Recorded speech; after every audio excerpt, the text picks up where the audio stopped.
আল্লাহ সুবহানাহু ওয়া তাআলা যখন একা ছিলেন তখন তিনি ব্যতীত আর কোনো কিছুরই অস্তিত্ব ছিল না। হঠাৎ তিনি নিজের খেয়ালে মাখলুক সৃষ্টির ইচ্ছা করলেন, আর এই ইচ্ছা অনুসারে তিনি সর্বপ্রথম তার পরম প্রিয় বান্দার নূর সৃষ্টি করলেন। রাসূল করিম সাল্লাল্লাহু আলাইহি ওয়াসাল্লামের এক হাদিসের মাধ্যমে এই নূরের সৃষ্টিতে তার পরিচয়ের বিবরণ জানা যায়। হযরত আলী রাদিয়াল্লাহু তাআলা আনহু হতে এই হাদিস প্রকাশ পেয়েছে। তিনি বলেন, একদিন আমি রাসূল করিম সাল্লাল্লাহু আলাইহি ওয়াসাল্লামের কাছে উপস্থিত হলাম। এমন সময় সাহাবী হযরত জাবের বিন আবদুল্লাহ আনসারী রাদিয়াল্লাহু তাআলা আনহু রাসূল করিম সাল্লাল্লাহু আলাইহি ওয়াসাল্লাম এর কাছে এসে হাজির হলেন। তখন তিনি বললেন, হে আল্লাহর রাসূল, আমার পিতা ও মাতা আপনার কদম মোবারকে কোরবান হোক। আপনার দরবারে আমি একটি বিষয় জানতে ইচ্ছে করছি, দয়া করে আপনি এটি জানাবেন। আল্লাহ পাক সৃষ্টির মধ্যে কোন বস্তুটি সর্বপ্রথম সৃষ্টি করলেন? উত্তরে রাসূল করিম সাল্লাল্লাহু আলাইহি ওয়াসাল্লাম বলেন, হে জাবের, আল্লাহ পাক পরওয়ারদিগার সব কিছু সৃষ্টির আগে তার কুদরতি অপূর্ব নূর হতে তোমার নবী মুহাম্মদ রাসূলুল্লাহ সাল্লাল্লাহু আলাইহি ওয়াসাল্লাম এর নূর সৃষ্টি করলেন। তারপর ওই নূরকে আল্লাহ পাকের নিকটবর্তী কোনো এক খাস স্থানে সযত্নে রেখে দেওয়া হলো। সেখানে বসে সে আল্লাহ পাকের ইবাদত বন্দেগী ও সেজদা করল। এভাবে ১২,০০০ বছর কাল অতিবাহিত হল। সে সময়কার একটি দিন ছিল দুনিয়ার ১,০০০ বছরের সমান। হযরত আবদুল্লাহ ইবনে আব্বাস রাদিয়াল্লাহু তাআলা আনহু হতে বর্ণিত আছে যে, আল্লাহ সুবহানাহু ওয়া তাআলা নূর সৃষ্টির মাধ্যমে ওই নূর দ্বারা ওইভাবে সুদীর্ঘকাল ইবাদত বন্দেগী করিয়ে তাকে ৪টি ভাগে ভাগ করলেন।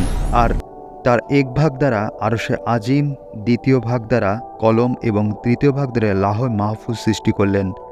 তারপর চতুর্থ ভাগকে আবার ৪ ভাগে ভাগ করে প্রথম ভাগ দ্বারা আরশ বহনকারী ফেরেশতা, দ্বিতীয় ভাগ দ্বারা আল্লাহর নিজস্ব আসন, কুরসি এবং তৃতীয় ভাগ দ্বারা ফেরেশতা জগৎ সৃষ্টি করলেন।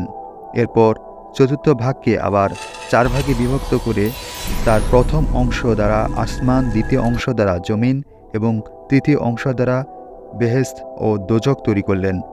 আর চতুর্থ অংশকে আবার ৪ ভাগে বিভক্ত করে প্রথম অংশ দ্বারা মোমেনদের চোখের জ্যোতি, দ্বিতীয় অংশ দ্বারা কলবের জ্যোতি, তৃতীয় অংশ দ্বারা তাওহীদের নূর তথা লা ইলাহা ইল্লাল্লাহু মুহাম্মাদুর রাসূলুল্লাহ সাল্লাল্লাহু আলাইহি ওয়াসাল্লামের পবিত্র নূর সৃষ্টি করলেন। আর চতুর্থ অংশ দ্বারা অন্যান্য বস্তু সমূহের সৃষ্টি করলেন। অন্য বর্ণনায় আছে, নূরের প্রথম অংশ দ্বারা জ্ঞান, দ্বিতীয় অংশ দ্বারা লজ্জা এবং তৃতীয় অংশ দ্বারা মহব্বত সৃষ্টি করেছেন। তবে সে যাই হোক না কেন, সর্বপ্রথম রাসূল করিম সাল্লাল্লাহু আলাইহি ওয়াসাল্লামের নূর এবং তারপর সে নূরের বিভিন্ন অংশ দিয়ে অন্যান্য মাখলুক সৃষ্টি করার পর আল্লাহ সুবহানাহু ওয়া তাআলা কলমকে হুকুম করলেন, হে কলম, তুমি আরশে মুআল্লাই কালেমা তাইবা লা ইলাহা ইল্লাল্লাহু মুহাম্মাদুর রাসূলুল্লাহ লিখো। কলম আল্লাহ পাকের আদেশ পেয়ে একাধারে ৪০০ বছর পর্যন্ত লিখতে থাকল লা ইলাহা ইল্লাল্লাহ। কিন্তু কালেমার শেষ অংশ মুহাম্মদ রাসূলুল্লাহ সাল্লাল্লাহু আলাইহি সাল্লাম সে লিখল না। কোনো রাওয়াতে বর্ণিত আছে যে একাধারে ৪,০০০ বছর ধরে কলম শুধু লা ইলাহা ইল্লাল্লাহ লিপিবদ্ধ করল। তারপর আল্লাহ রাব্বুল আলামিন কলমকে জিজ্ঞাসা করলেন, কলম, তুমি কি লিখছো বলো। কলম যা লিখেছিল তা প্রকাশ করল। তখন আল্লাহ পাক কলমকে জিজ্ঞাসা করল, তুমি কালেমার শেষ অংশ কেন লিখছ না? কলম ভয়ে ভয়ে জবাব দিল, হে প্রভু, আমি জানি আপনি এক এবং অদ্বিতীয়, এছাড়া অন্য কিছু তো আমার জানা নেই। সুতরাং আপনার মহান নামের সাথে অন্য কারো নাম আমার দ্বারা লেখা সম্ভব হয়নি।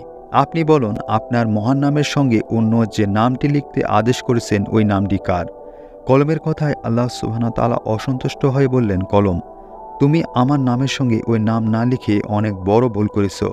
ওই নামটি যার, সে আমার একান্ত প্রিয়জন, অন্তরঙ্গ বন্ধু। অতএব তুমি আমার নামের সাথে তার নামটিও লিপিবদ্ধ করো।